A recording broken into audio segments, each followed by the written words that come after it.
hacer la clase de marcadores tumorales. Entonces, vamos a hablar dentro de esta clase acerca de las generalidades, vamos a hacer algunas definiciones, precisiones acerca de este tema. Vamos a hacer un breve repaso histórico y vamos a hablar sobre todo de las limitaciones de esta prueba, ¿no? De las limitaciones de esta prueba de marcadores tumorales, para lo cual vamos a tener que tener conocimiento de qué cosa es lo que es la sensibilidad, la especificidad de las pruebas desde un punto de vista epidemiológico. Vamos a dar de repente las indicaciones en las cuales son útiles esta prueba de marcadores tumorales y vamos a hablar de los marcadores más importantes. Evidentemente los marcadores tumorales son muchos, no vamos en una clase de 40 minutos poder abarcar todos, pero sí vamos a mencionar las cosas más resaltantes de cada uno de los marcadores tumorales que mencionamos. Y finalmente la conclusión, queremos que estemos todos hasta el final. Entonces, de repente, pocos temas incitan una suerte de inquietudes, de preguntas, como es el cáncer, ¿no? Preguntas no solamente desde el aspecto de vista médico, como el que de repente nos toca a nosotros asumir, como ustedes en este caso como personal que se están formando, y nosotros como médicos de repente ya formados y que trabajamos de repente en el diagnóstico, ¿no? Es un tema inquietante porque la población tiene un gran temor a esta enfermedad, ¿no? Entonces nosotros tenemos que asumir ese temor, esa incertidumbre que existe en relación al temor de padecer de esta enfermedad, por las cifras, digamos, alarmantes que existen en cuanto a morbi y mortalidad. Entonces, para ello debemos de plantear cómo vamos a afrontar a esta enfermedad desde el punto de vista médico y cómo vamos a informarles a los pacientes en relación a esta prueba de marcadores tumorales, cómo debe ser de repente su conducta, ¿no? A fin de calmar un poco esa alarma que existe de poder padecer de esta enfermedad. Entonces nosotros para ello tenemos en el aspecto de la medicina múltiples herramientas, ¿no? Una de ellas es la que ustedes están viviendo actualmente en relación al aprendizaje que están teniendo, de los cursos que están llevando referentes a la clínica, ¿no? Ustedes van en un primer momento, cuando tengan contacto con pacientes con neoplasias, en un primer momento van a tener que hacer una historia clínica, van a tener que revisar los antecedentes, la historia familiar del paciente, los signos, los síntomas que pueda tener, ¿no? Y en base a eso van a tener una sospecha diagnóstica, que podría ser de repente la sospecha de una neoplasia.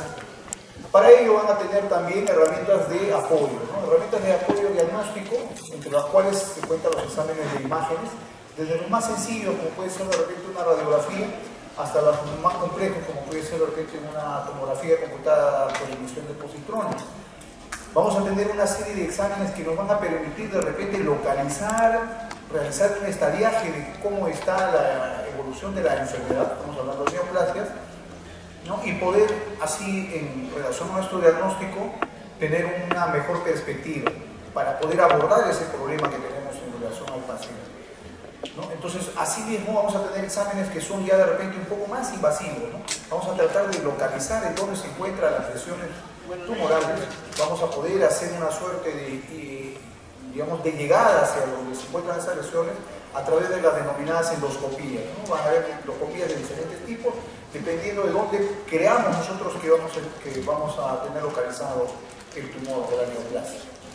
Pero así como también podemos llegar a esas lesiones, podemos estudiarlas de repente de manera un poco más directa, a través de lo que conocemos como biopsias. Tomamos una muestra de esas lesiones y podemos estudiarlas a través del laboratorio de la anatomía patológica, a través de tinciones, coloraciones especiales que nos van a permitir poder hacer un diagnóstico exacto, digamos, de cuál es el tipo de lesión cancerosa que aqueja a nuestro paciente, ¿no? Pero en todo este recorrido vamos a tener que hacer una invasión como lo hemos visto acá, ¿no? a la lesión, y vamos a tener que de repente optar por hacer un diagnóstico en el cual al paciente lo vamos a tener que de alguna manera invadir, ¿no? Son pruebas mucho más invasivas. Entonces, ¿qué cosa es lo que sucede en el laboratorio? Nosotros tenemos como una demanda, ¿no? Yo trabajo en el laboratorio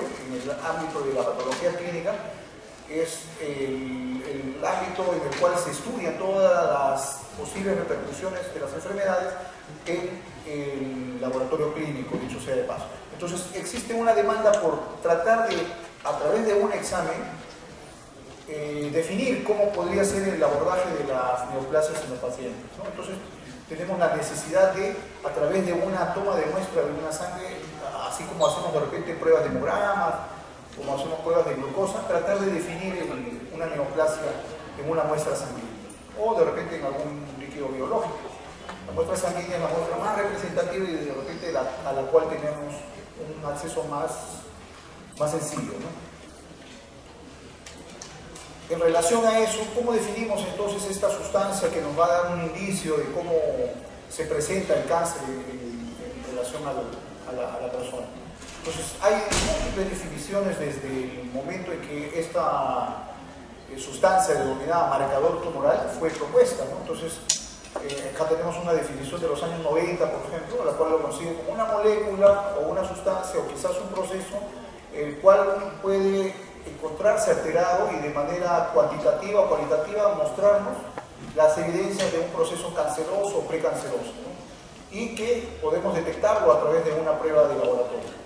Aquí una definición de los años 2000 que básicamente representa lo mismo, ¿no? Solamente que es de repente más detallada en relación al tipo de molécula que podemos estudiar a través de los marcadores tumorales. Puede ser un péptido, puede ser una proteína, puede ser una molécula de ácido nucleico, o puede ser incluso un proceso como la apoptosis, la proliferación celular o la oncogénesis. A cualquiera de ellos podemos denominarlo marcador del cáncer o marcador tumoral, y este va a ser posible de ser medido a través obviamente de una técnica adecuada de laboratorio, y va a ser posible de ser detectado en la sangre, la saliva o cualquier otro fluido. Principalmente lo vemos como expresión de la sangre, ¿no? Entonces, esta es una definición del Instituto Nacional del Cáncer de Estados Unidos, que es un poco más elaborada de repente, pero siempre no se pierde la perspectiva de que lo que vamos a buscar es una sustancia, ya sea que sea producida por la misma célula tumoral, o ya sea que el organismo la produzca, no en la célula tumoral, sino como respuesta a ese tumor. Lo cierto es que vamos, como en las anteriores definiciones, a detectar en sangre o cualquier otro líquido biológico y nos va a dar un reflejo de la actividad de este cáncer, ¿no? Lo que les decía en relación a los aspectos históricos, los marcadores tumorales se han propuesto desde hace mucho tiempo atrás, desde los años 1846, en que se propone el marcador de la proteína de Benz-Young, ¿no? Fue un investigador que estuvo estudiando las orinas de ciertos pacientes que tenían una enfermedad que hoy se conoce como mieloma múltiple, que es un tipo de neoplasia de las células plasmáticas. Entonces él veía que había un precipitado en la orina de estos pacientes. Estos precipitados, con el correr de los años y el desarrollo de las metodologías de laboratorio, se determinó que eran lo que se conoce como cadenas ligeras de las inmunoglobulinas. Las células plasmáticas producen anticuerpos y los anticuerpos tienen como parte de su estructura cadenas ligeras, ¿no? Y esas cadenas ligeras son susceptibles de estar alteradas, y eso fue lo que en realidad Benz-Young describió, ¿no? Que obviamente no lo sabía en esa época. Posteriormente se han ido descubriendo diferentes hormonas, enzimas, proteínas que han tenido un reflejo, digamos, de lo que podría ser la relación con el cáncer. Un hito importante también ha sido el descubrimiento de un método de diagnóstico que son los inmunoensayos. Los inmunoensayos son unas pruebas, ustedes de repente no lo tienen muy familiarizado porque no es el aspecto del laboratorio de repente propiamente dicho el ámbito que es de mayor interés vuestro, pero si les digo una prueba de ELISA, por ejemplo, que todos por cultura general de repente hemos oído, ¿no? Una prueba de ELISA es un tipo de inmunoensayo, ¿ya? Entonces, una forma en cómo se detectan los marcadores tumorales son los inmunoensayos, dentro de ellos el ELISA, ¿no? Obviamente que el ELISA es una metodología antigua, ya para estos tiempos se prefiere utilizar metodologías más sensibles, tipo quimioluminiscencia, electroquimioluminiscencia, inclusive de repente ya por estos tiempos la biología molecular. Entonces han habido descubrimiento de algunos marcadores tumorales, que parte de los cuales vamos a revisar en adelante, por ejemplo la alfa-fetoproteína, se descubrió en los años 60, en los años, mediados de los años 60, el antígeno carcino embrionario, un marcador muy importante de neoplasias intestinales, y en los años 70, se han descubierto los denominados marcadores tumorales antígeno carbohidratado, ¿no? Que son los glicopéptidos, generalmente el CA125, marcador de cáncer de ovario, el CA15-3, el CA19-9, lo vamos a revisar en breve. Y como les decía, a partir de los años 2000 ya se han establecido metodologías mucho más sensibles, como la biología molecular, la espectrofotometría de masa, que nos han permitido de repente tener un mejor nivel de sensibilidad de las pruebas.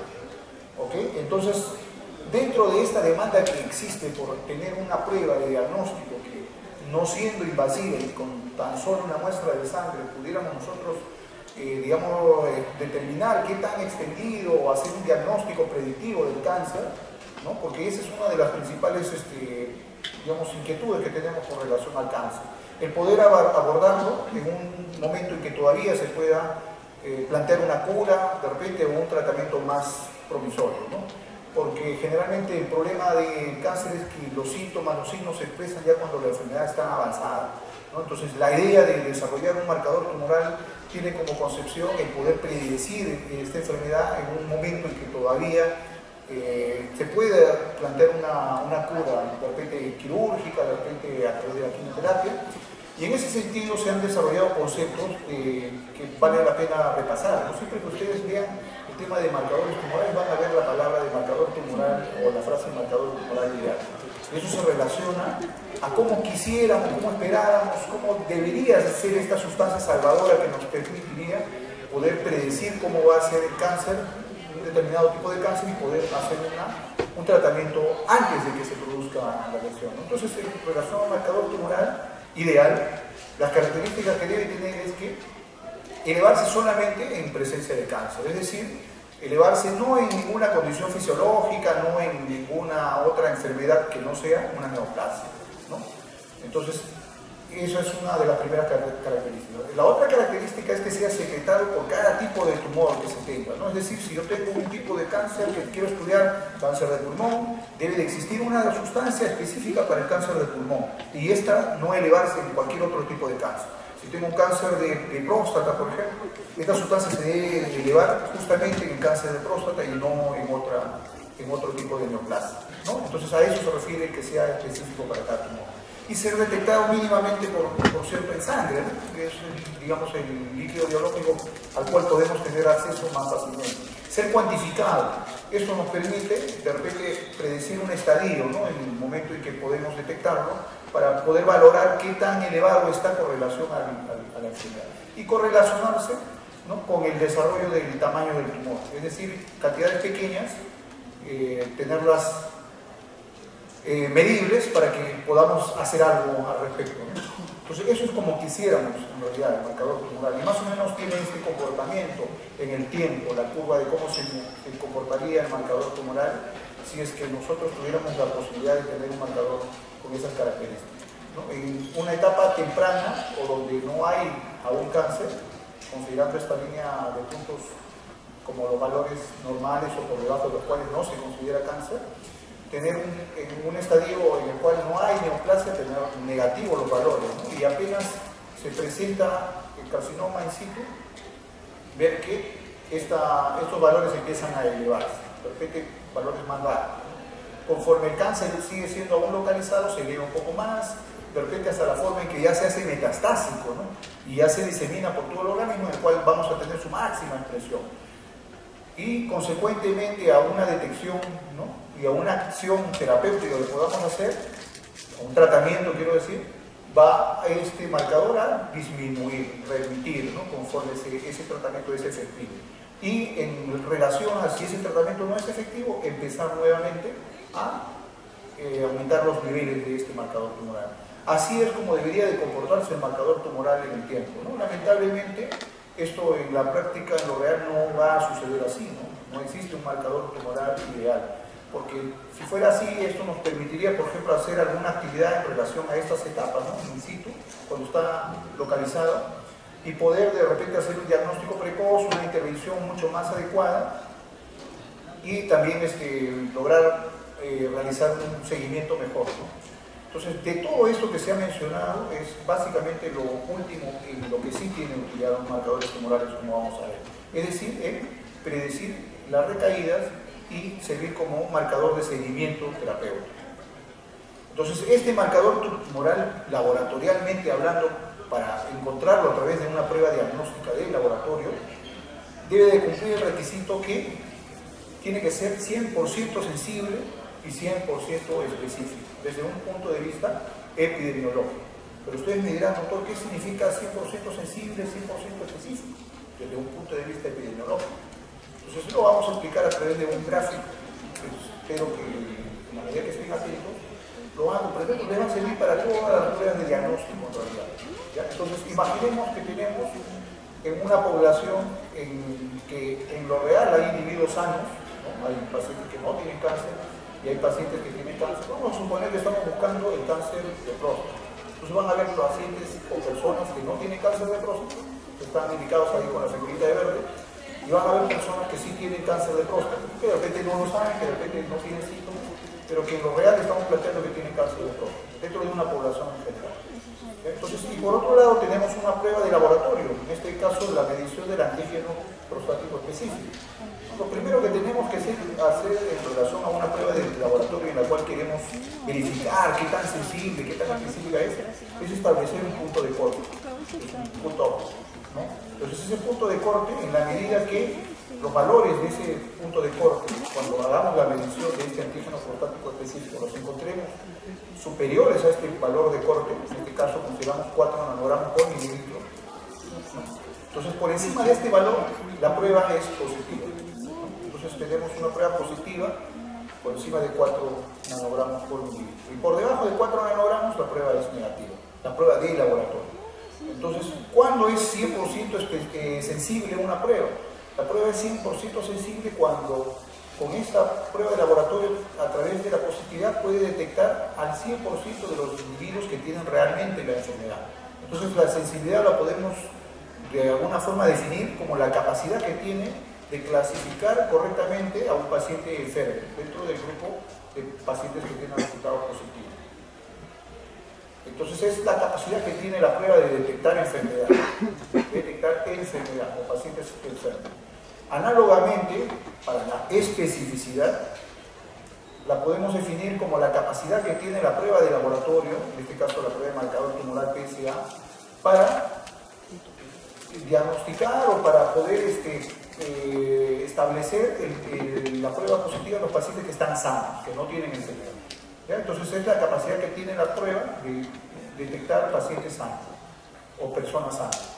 Entonces, en una prueba 100% específica deben estar englobados todos los pacientes que están, o todas las personas que están sanas, ¿no? Entonces, ¿qué pasa si dentro de esta prueba que estamos planteando sensible, uno de estas personas que realmente sabemos que está enfermo tiene un valor inferior a 4 nanogramos por mililitro? Entonces, ¿qué podríamos decir de la prueba? ¿Está bien la prueba? ¿Está mal? Entonces vamos a considerar que esta prueba, en este caso para ese paciente que realmente tiene la enfermedad y que le está saliendo negativa la prueba, ese negativo no está bien realizado o tiene digamos un error, ¿no? Entonces a ese error se le conoce como falso negativo. O sea, es un paciente, una persona que teniendo la enfermedad arroja una prueba negativa. Entonces ese negativo que arroja la prueba es un falso negativo. Esto se debe a la calidad de la prueba. Entonces, en una prueba que arroja falsos negativos, no podemos decir que es una prueba 100% sensible. Entonces, la condición de que sea una prueba 100% sensible es que detecte la enfermedad y que no tenga posibilidad de falsos negativos. Análogamente, en lo que es la especificidad, ¿qué pasaría si tenemos un paciente que en lo real está sano, pero le aparece al momento de hacerse la prueba positividad? Entonces, ese valor de positividad también estará falsamente elevado, ¿no? Entonces será un falso positivo. Entonces, de la misma manera que para la sensibilidad, en la especificidad no debe de haber falsos positivos.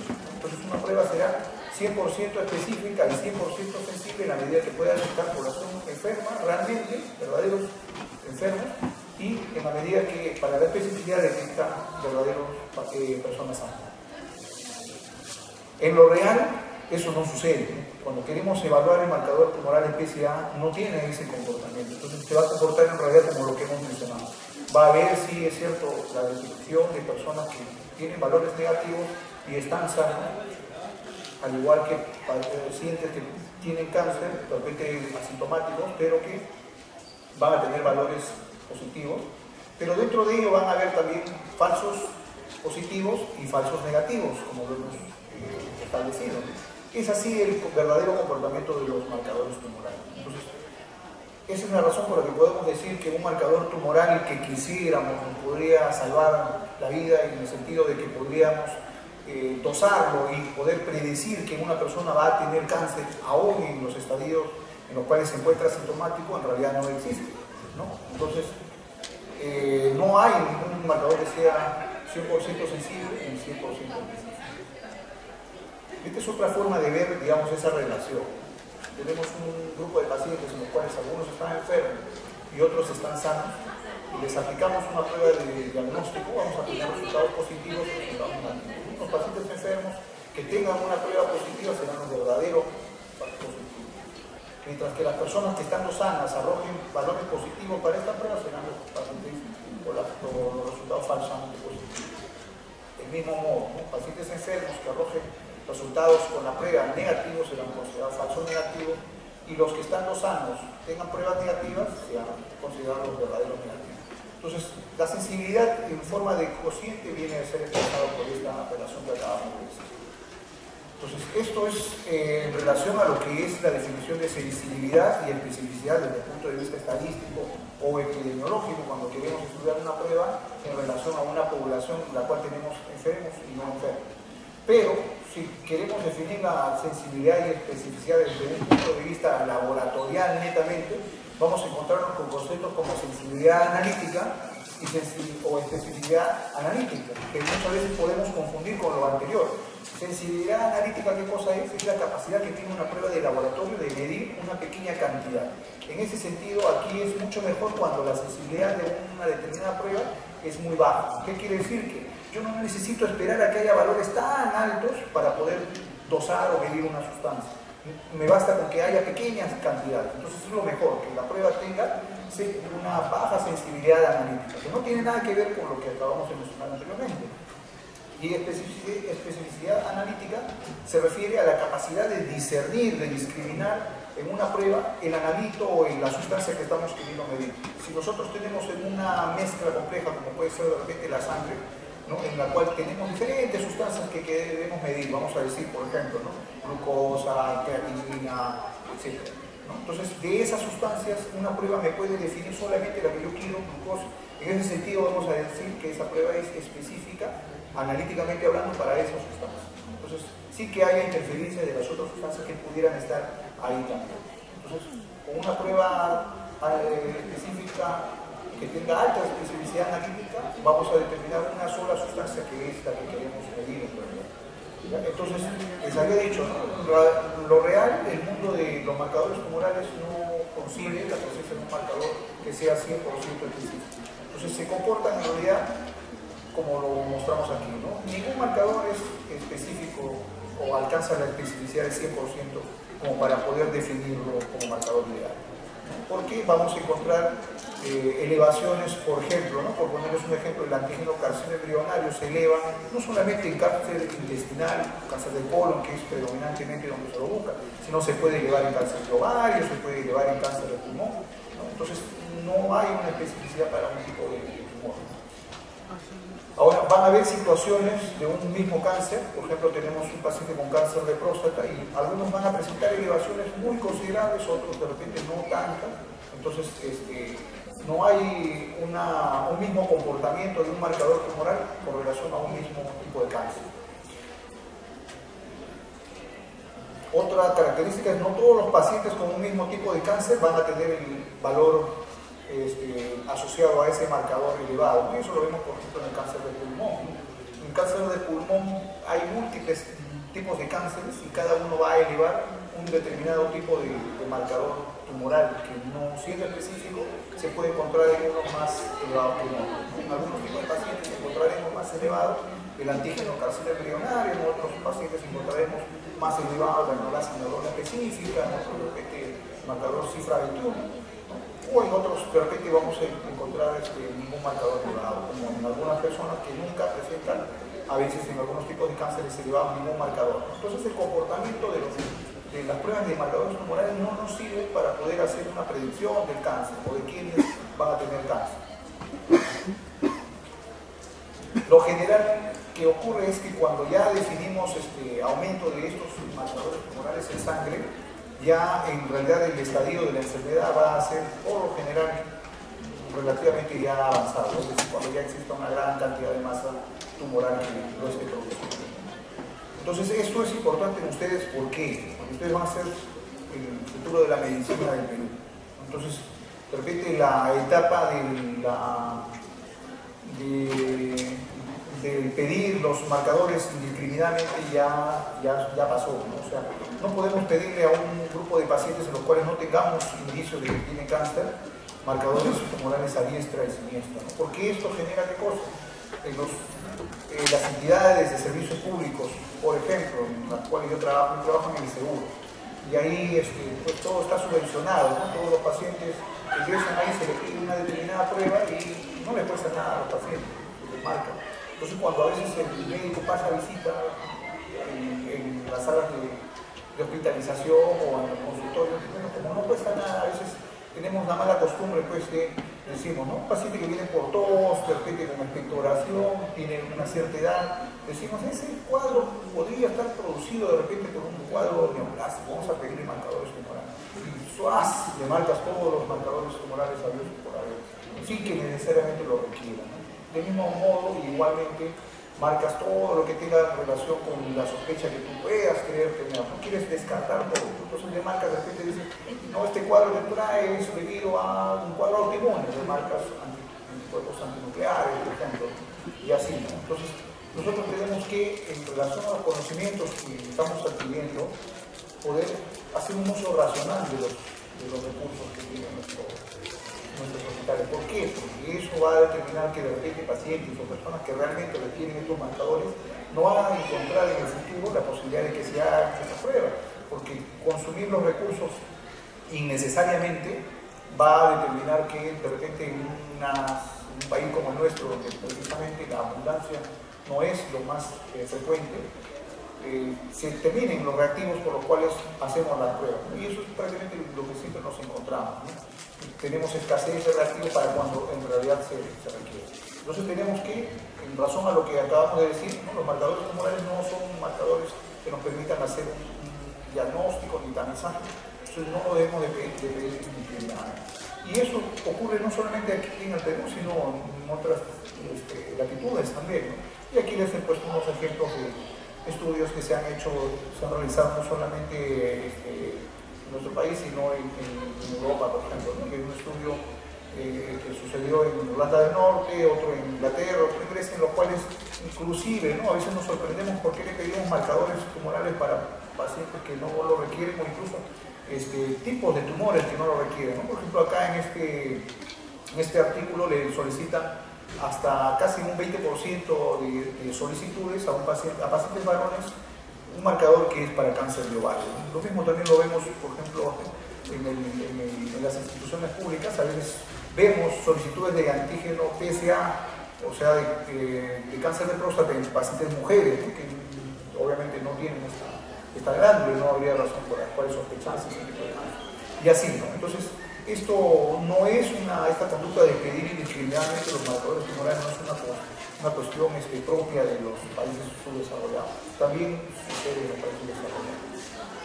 Entonces, tú me dices, doctor, los marcadores tumorales no sirven para hacer diagnóstico, no sirven para hacer un cribaje o tamizaje para los pacientes o las personas que están asintomáticas.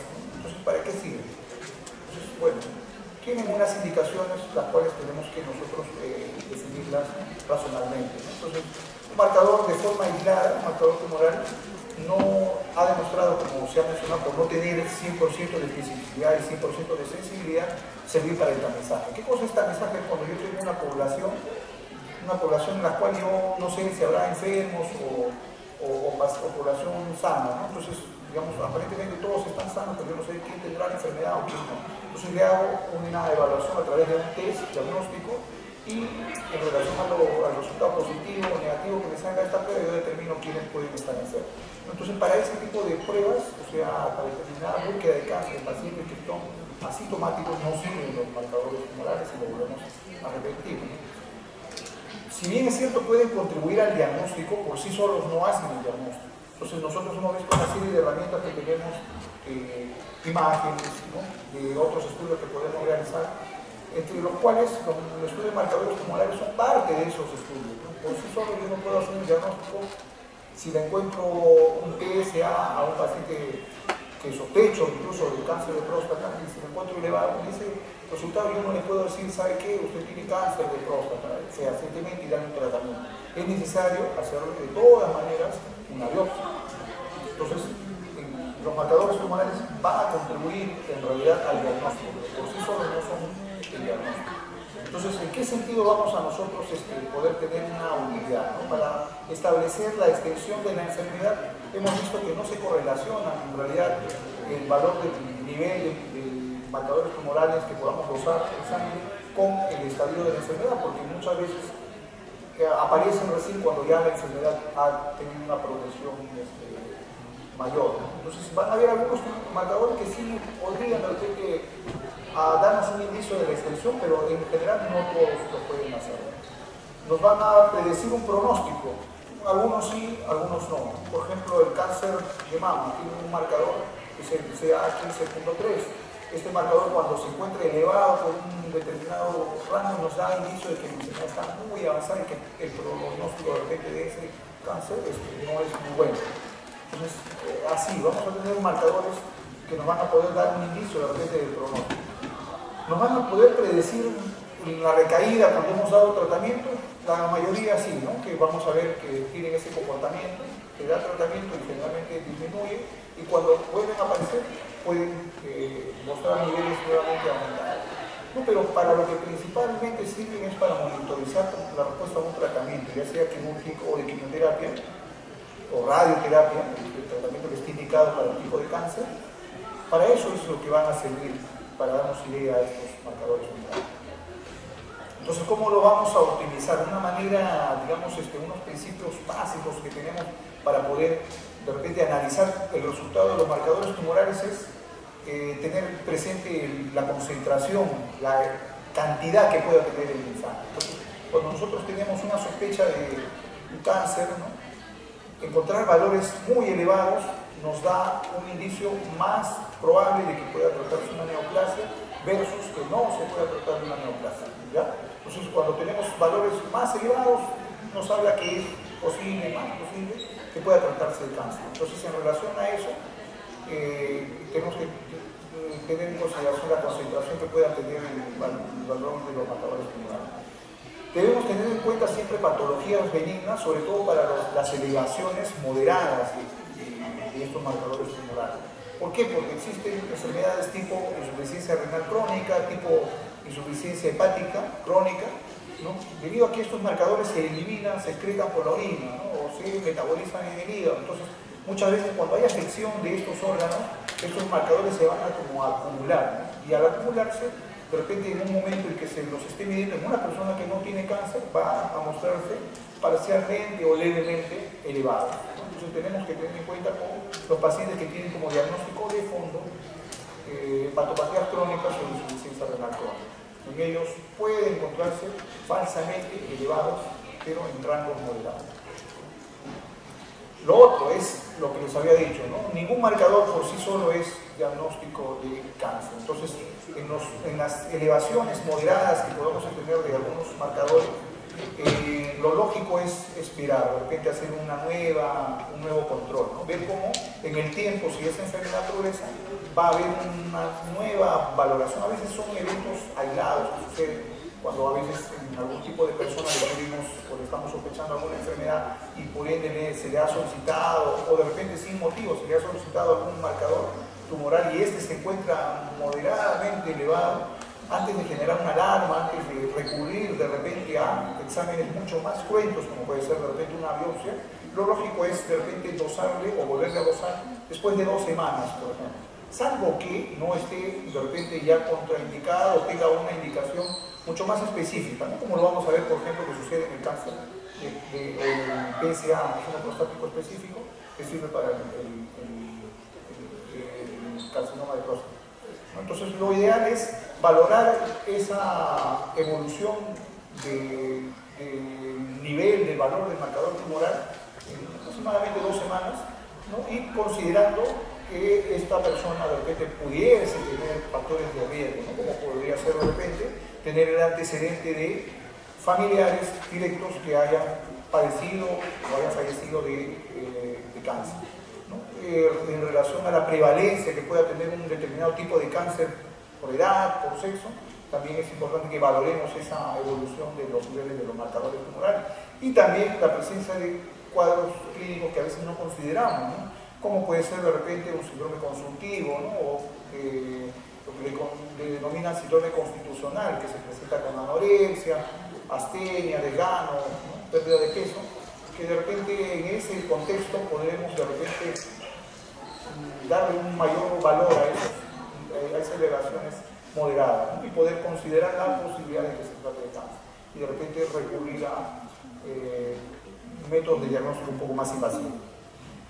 Les había dicho que vamos a revisar algunos de los marcadores tumorales. Vamos a hacer un resumen prácticamente de lo que es más importante de los que mencionamos aquí. Empezamos con el antígeno prostático específico, o PSA. Entonces, si bien es cierto, se denomina antígeno prostático específico, su especificidad no es tal como se plantea. O sea, es un marcador que no sirve para el estudio del cáncer de próstata, pero como les había indicado, no hay ningún marcador que por sí solo la elevación signifique el diagnóstico contundente de cáncer. Bioquímicamente, como vamos a ver, la mayoría de marcadores tumorales útiles son glucoproteínas, es decir, son antígenos que tienen una porción carbohidratada, se secreta por el epitelio prostático, tanto por la próstata normal como la próstata malignizada, ¿ya? Entonces, tiene una especificidad relativa, sí, al cáncer de próstata, o perdón, a la glándula prostática, ya sea que sea una enfermedad netamente tumoral o puede ser de repente cualquier otro tipo de afección de la próstata, no necesariamente tumoral.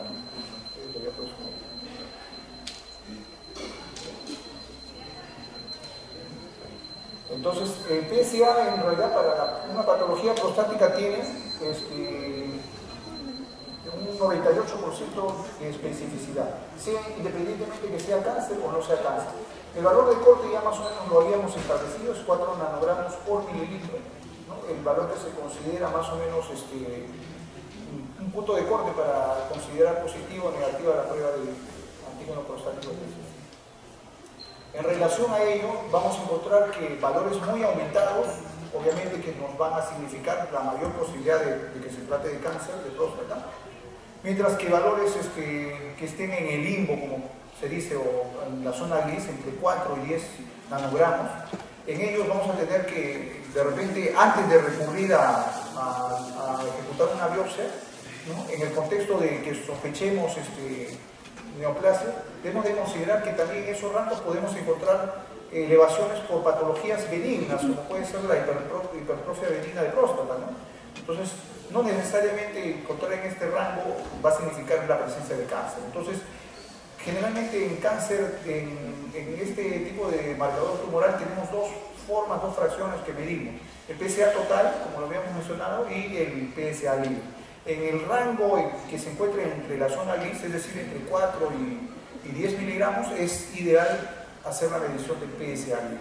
De tal manera que si encontramos el PSA libre por debajo de 25% del valor del PSA total, entonces eso nos apunta más sustancialmente a que pueda tratarse de repente de un cáncer de próstata, sin, como repito, que eso signifique el diagnóstico de cáncer de próstata. Nos habla de una posibilidad mayor, ¿ok? Entonces, en el contexto de que nos arroje un valor por encima del 25%, entonces eso nos habla que de repente es más posible que no se trate de una neoplasia, ¿no? Que pueda ser de repente una afección benigna. Es importante también que consideremos que el antígeno prostático específico se eleva paulatinamente con la edad. Entonces, las personas, conforme los varones, conforme nos hacemos más viejos, mayores, vamos a tener una elevación gradual de estos valores de antígeno prostático específico, ¿no? Y eso va a ser independientemente de cada persona. Lo cierto es que la velocidad en que debe de aumentar este marcador anualmente es un promedio de 0.04 nanogramos por mililitro. Entonces, elevaciones que se encuentran más allá de este rango, 0.75 nanogramos por mililitro al año, es anormal, ¿no? Y deberemos considerarlo en el contexto de pacientes que podrían estar yendo de repente hacia una afección neoplástica. Entonces, para ello tenemos que hacer un seguimiento, ¿no? Sobre todo esto sucede en los pacientes o en las personas que se hacen chequeos periódicos anuales por su trabajo, a veces están asintomáticos de repente.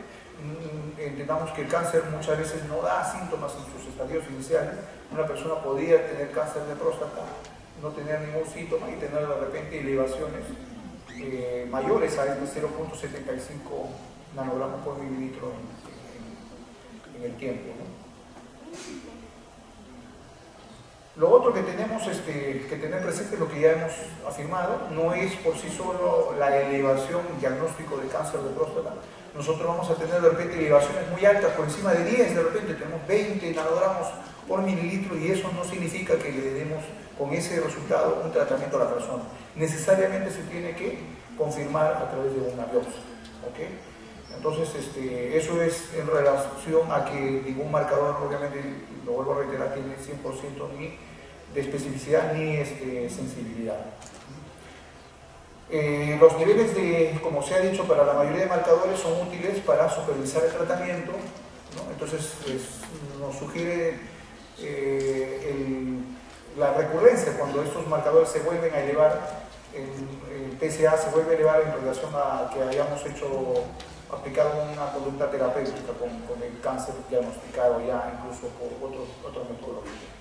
Entonces, otras causas de la elevación, lo hemos mencionado, la hipertrofia prostática benigna, la prostatitis, que es una infección de la próstata bacteriana, infarto prostático, y esto es muy importante, ¿no? Las manipulaciones de la vía urinaria. Entonces, un paciente al cual le realizan una biopsia y posteriormente le toman una medición de marcadores tumorales, esa prueba va a salir elevada, ¿no? Entonces va a salir elevada en rangos moderados, por ejemplo. Entonces tenemos que tener cuidado en colocar sondas, de repente, ¿no? Incluso el mismo tacto rectal puede hacer que a veces existan valores moderados. Entonces tenemos que conducirnos con precaución en este tipo de pacientes en los cuales se les haya hecho algún tipo de abordaje a nivel de la localización que tiene la próstata.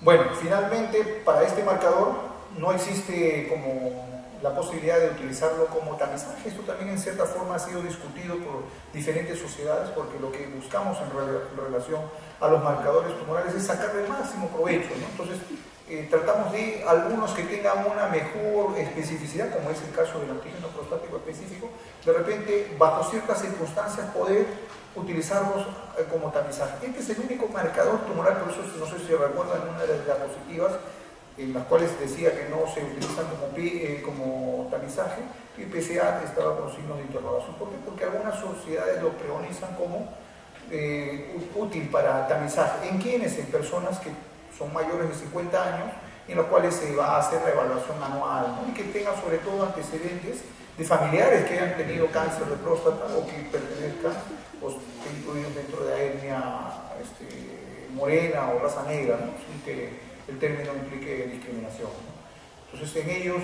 porque tienen una mayor prevalencia de esta enfermedad, es que debemos de considerar de repente el dosaje anual de PSA, ¿no? Bueno, pasamos a otro marcador tumoral, el antígeno carcino embrionario. Este es un marcador que se ha asociado muchas veces y específicamente al cáncer de colorectal. En general se eleva ante cualquier tumoración gastrointestinal. ¿Okay? Pero siempre, predominantemente se lo ha relacionado como marcador tumoral del cáncer de colon y recto, ¿no? Pero se puede elevar en patologías benignas y no benignas también. Se puede elevar en fumadores en rango moderado. Es por eso que los valores normales o valores de referencia se han considerado en relación a si la persona fuma o no fuma, ¿no? Entonces, para personas que no fuman, los valores serán obviamente más normales, tendrán que ser más reducidos, ¿no? Entonces se considera el punto de corte 2.5 nanogramos por mililitro, mientras que para los fumadores mayor a 5 nanogramos por mililitro. Entonces, en este tipo de cáncer, por ejemplo, de alguna manera nos va a brindar información del pronóstico, ¿no? Elevaciones muy elevadas nos hablan de un cáncer avanzado. Como todos los cánceres, no nos va a servir para el diagnóstico ni para el tamizaje por sí solo, obviamente, ¿no? Entonces, para lo que sí nos va a servir es para predecir recurrencia. Entonces, un paciente que ya tenga diagnóstico de cáncer de colon, ¿cómo se hace el diagnóstico de cáncer de colon? Se hace una colonoscopía, se hace una toma de la muestra, una biopsia, se observa al microscopio como se ha mostrado, y lo que sí tendríamos que tener es un valor inicial de este marcador tumoral, porque en relación al tratamiento que vaya a tener la persona, ya sea quirúrgico, ¿no? Radical, en el cual de repente planteamos una opción curativa y pensamos, bueno, me llevo todo este cáncer, está localizado, está incipiente, y es evidentemente que el marcador tumoral tiene que disminuir, ¿no? Salvo que exista de repente la posibilidad de recurrencia o que no hayamos extirpado todo el tumor, que ya se haya diseminado a otra parte, haya hecho metástasis, ¿no? Entonces, para eso nos sirve este marcador tumoral. La Asociación Americana de Oncología recomienda que se haga el seguimiento, ¿no? En la mayoría de marcadores tumorales, en realidad, como lo van a ver, cada 3 meses, ¿no? En los primeros 2 años, un promedio de 2 a 3 meses después del tratamiento, ya sea quirúrgico o instalado a través de un tratamiento médico, quimioterapia o radioterapia. Algo más del antígeno carcinoma embrionario, que también se eleva en otros tipos de tumores, no es específico del cáncer de colon, se eleva, podemos encontrarlo elevado en cáncer de mama, de pulmón, de páncreas, etc., ¿no? Lo cual nos habla de que no existe una especificidad, pues, netamente de estas pruebas, ¿no? Enfermedades no cancerógenas también, ¿no? Por ejemplo, enfermedad inflamatoria intestinal, colon, colitis ulcerativa, pancreatitis y insuficiencias hepáticas. Y lo que habíamos mencionado, ¿no? Los pacientes fumadores tienen la probabilidad de tener un poquito más elevado el valor de marcadores tumorales. Entonces, ¿qué le tenemos que preguntar a un paciente que tenemos sospecha de cáncer de colon? Si es fumador o no es fumador. Otro marcador tumoral, el CA125. La mayoría de marcadores que van a ver aquí a continuación tienen el prefijo CA, ¿no? Eso se relaciona a que, bioquímicamente hablando, estos antígenos tienen naturaleza proteica, pero están, digamos, revestidos o asociados a carbohidratos. Entonces, por eso es que tienen la denominación CA. El CA125 es una glucoproteína que va a ser producida por los tumores ováricos principalmente, de tipo epitelial, no así tanto los no mucinosos. Entonces, se asocia bastante al cáncer de ovario, pero no es únicamente en el cáncer de ovario donde lo vamos a encontrar aumentado. Como en todos los demás marcadores, no sirve para el tamizaje, y en el diagnóstico nos sirve asociado a otras pruebas, ¿no? Otras pruebas adicionales.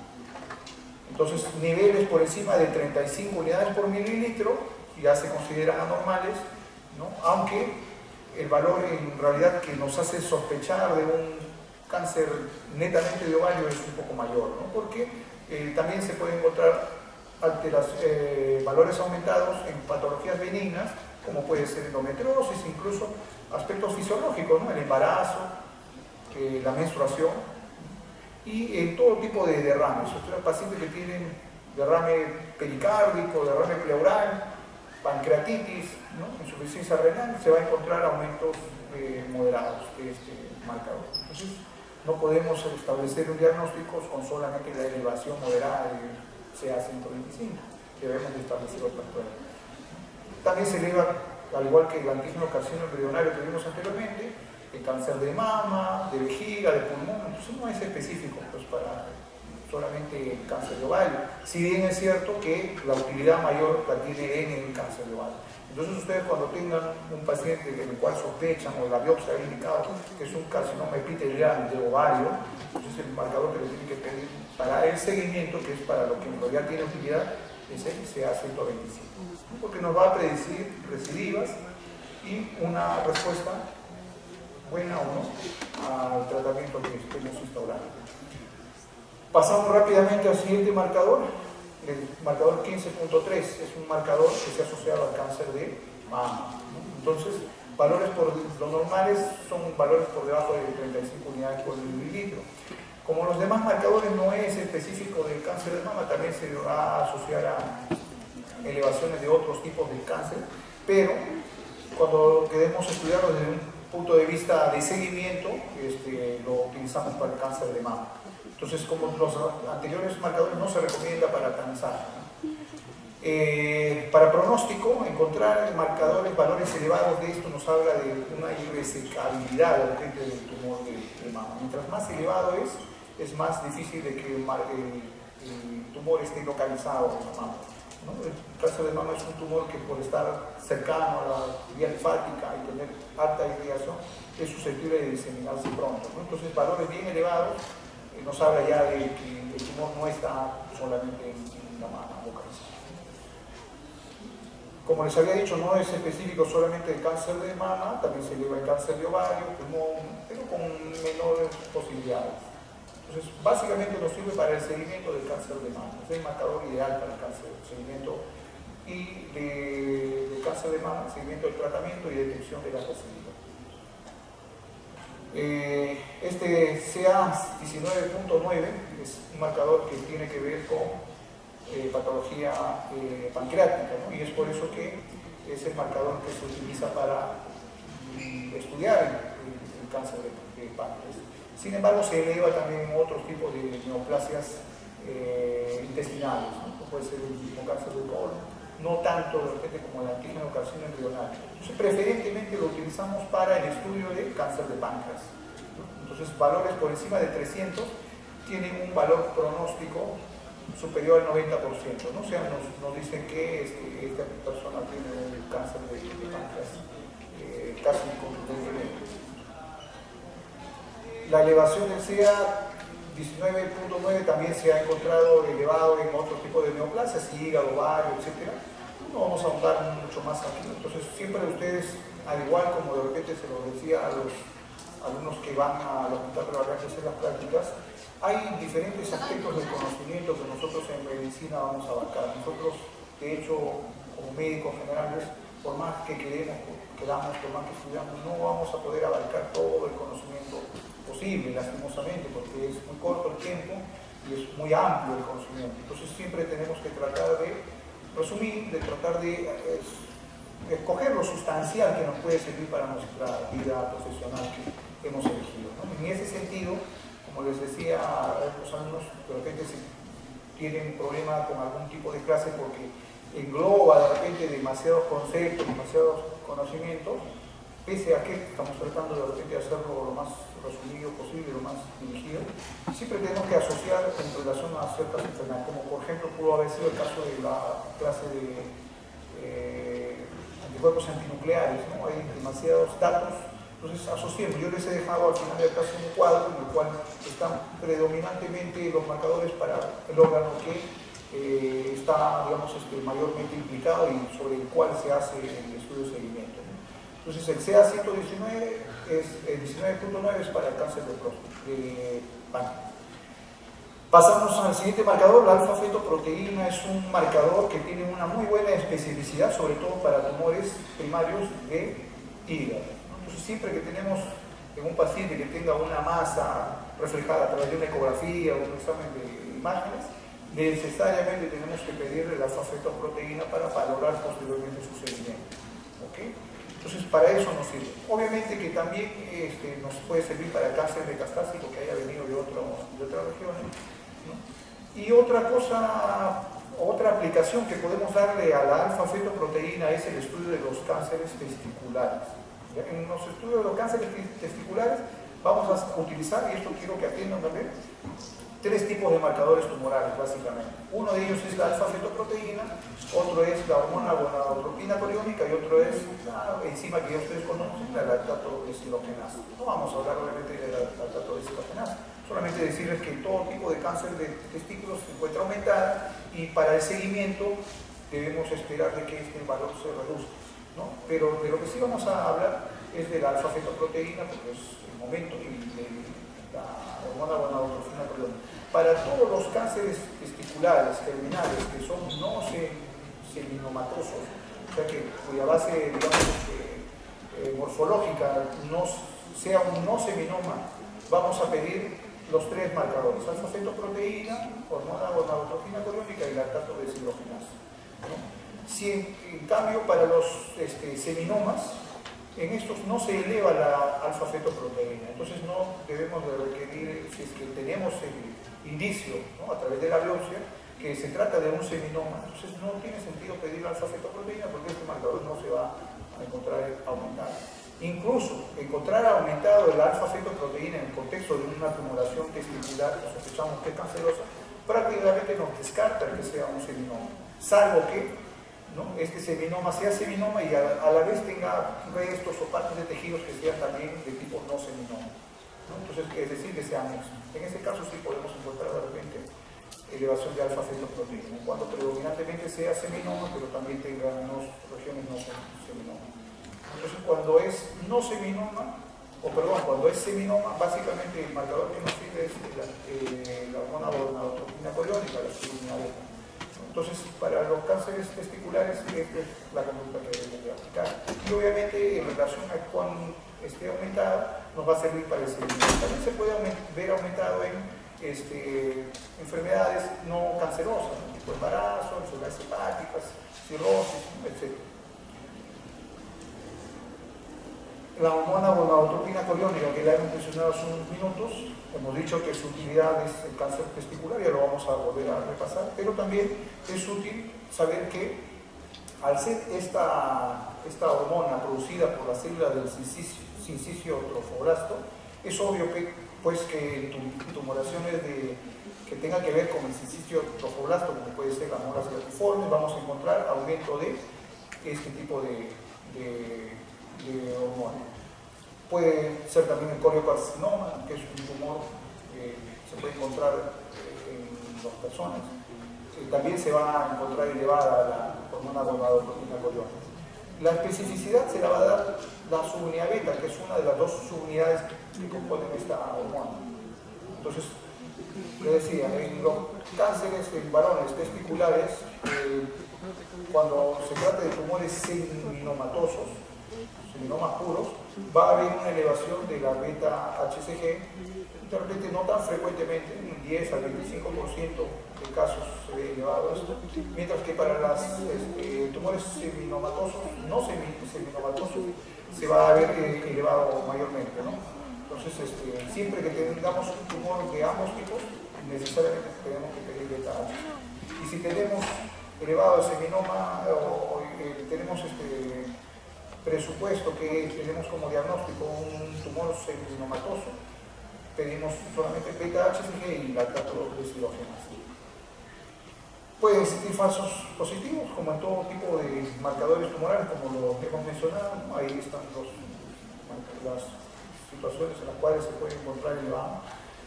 Otro marcador, ya casi terminando, es la enolasa neurona específica, que es en realidad la fracción de una enzima, es una isoenzima que tiene especificidad en el tejido neuronal, ¿no?, en neuroendodérmico en realidad, ¿no? Entonces, esta enzima se va a ver, esta fracción de esta enzima enolasa se va a ver aumentada, sobre todo en el carcinoma de pulmón indiferenciado de la variedad de células pequeñas, ¿ya? Entonces, se puede ver elevado en cualquier tipo de cáncer de pulmón, pero predominantemente es más específico del cáncer indiferenciado de células pequeñas. En este tipo de cáncer el seguimiento lo vamos a hacer con la enolasa neurona específica. Entonces tenemos que considerar que de repente muestras hemolizadas nos pueden dar falsos positivos en relación a que los hematíes contienen esta enzima también, ¿no? Y pueden, digamos, lisarse los hematíes y caer en el plasma, y eso es lo que produce la falsa elevación de la hemoglasa. Nos sirve, como la mayoría de marcadores tumorales, como factor de seguimiento de la respuesta al tratamiento que hayamos instaurado, sobre todo en los pacientes, vuelvo a repetir, que tienen diagnóstico de cáncer de pulmón indiferenciado de células pequeñas. ¿Con qué creen que se ha hecho el diagnóstico de cáncer de pulmón indiferenciado de células pequeñas? Con un estudio anatomopatológico. Se ha extraído una biopsia, se ha mirado al microscopio, se ha visto el tipo de cáncer que tiene. Entonces, para este tipo de cáncer, el seguimiento ideal es con la hemoglasa neurona específica. ¿Se puede elevar en otro tipo de cáncer? Sí, pero su utilidad es en este tipo de cáncer. Pasamos rápidamente a, creo que es el último ya, el antígeno carcinomas de células escamosas, sus siglas son el SCC. Su utilidad básicamente es en los carcinomas epidermoides, de diferentes tejidos, pero sobre todo el carcinoma de cuello uterino. Entonces, para el seguimiento de carcinoma de cuello uterino, se va a emplear este tipo de marcador. Se puede elevar en cualquier tipo de otro tipo de tumor que esté derivado de estirpe epidermoide, ¿no? Como puede ser el pulmonar, el urogenital, a nivel de esófago, incluso cutáneo, pero fundamentalmente nosotros lo vamos a asociar a cáncer de útero como factor de predicción y seguimiento. Como les decía, les he dejado una remembro de repente de los marcadores para que cuando tengan su examen no tengan mucho problema. Hay algunos marcadores que no hemos mencionado. El CA72.4, si bien es cierto, se eleva en varios tipos de tumores intestinales, predominantemente lo utilizamos para cáncer de estómago, para el estudio de cáncer de estómago.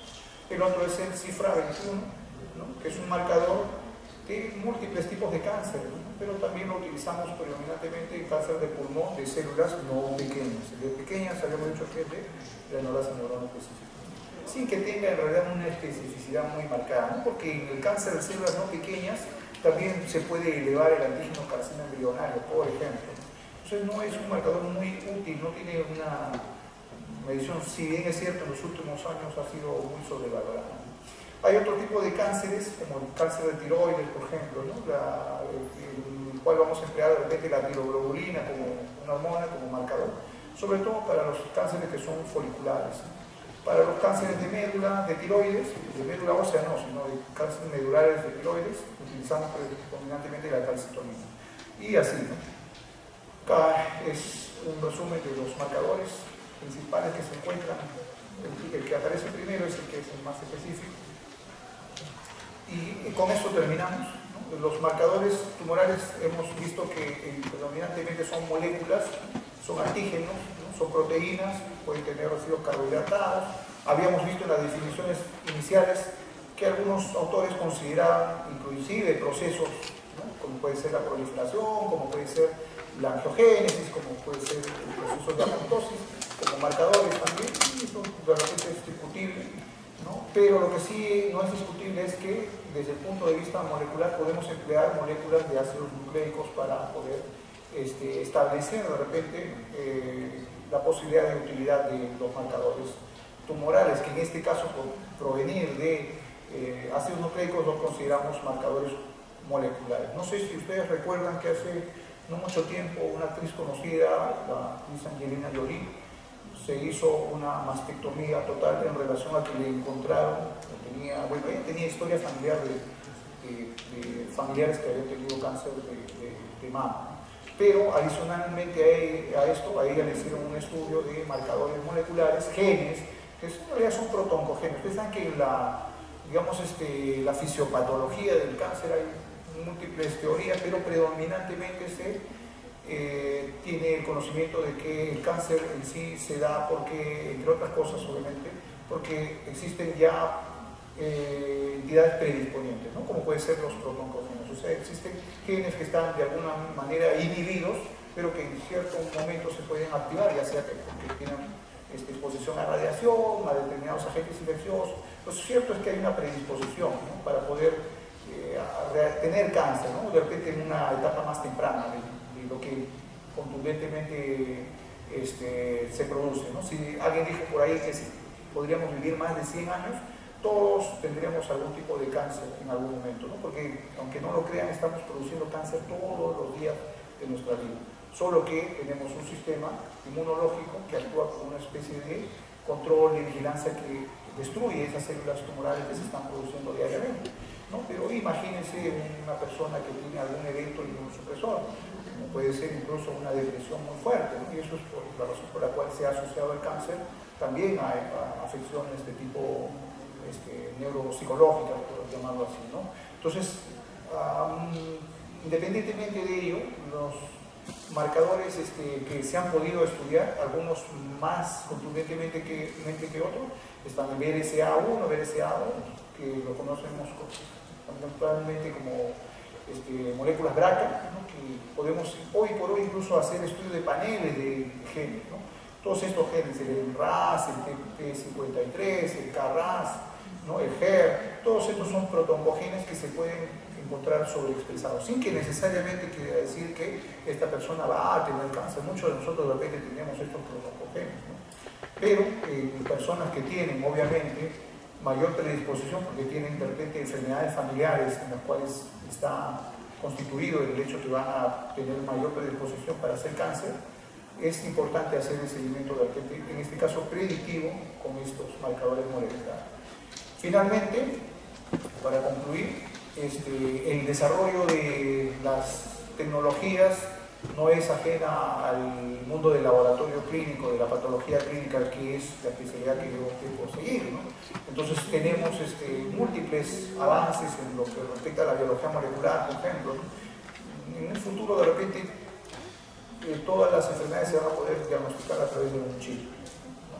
En el cual va a poderse establecer el resultado del genoma de la persona y vamos a poder de repente aplicar una medicina más predictiva, ¿no? Pero por el momento eso no es posible. Por el momento más bien lo que se ve es de que en relación a los marcadores tumorales no existe, como lo hemos mencionado, un 100% de especificidad y de sensibilidad para las pruebas. No podemos hacer esa medicina preventiva, ¿no? Ni predictiva mucho menos, y más que todo vemos que el uso indiscriminado, y lo vuelvo a repetir para ustedes que van a ser el futuro de los médicos peruanos, el uso indiscriminado no ayuda en realidad mucho al paciente, ¿no? Más bien ayuda a las industrias diagnósticas a que sigan digamos, lucrando con de repente entidades que no necesariamente son neoplásicas, ¿no? Entonces esto sí le prometo en la última, la sensibilidad y especificidad de los marcadores tumorales va a determinar la utilidad que estos pueden tener. Básicamente los utilizamos para seguimiento de tratamiento y valoración de una posible resistencia. Una vez más, los marcadores, y bueno, ahí les he dejado la bibliografía. Que si tienen alguna pregunta, les voy a agradecer, algún comentario, alguna queja de repente.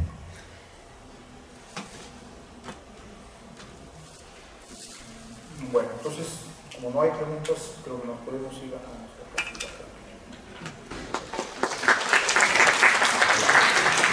Creo que tienen ustedes la próxima semana, ¿no? Y yo he colgado la clase, en todo caso a su delegada, me dijo ella que era la delegada, no sé si lo se le dejaba la clase. ¿Ya? Las preguntas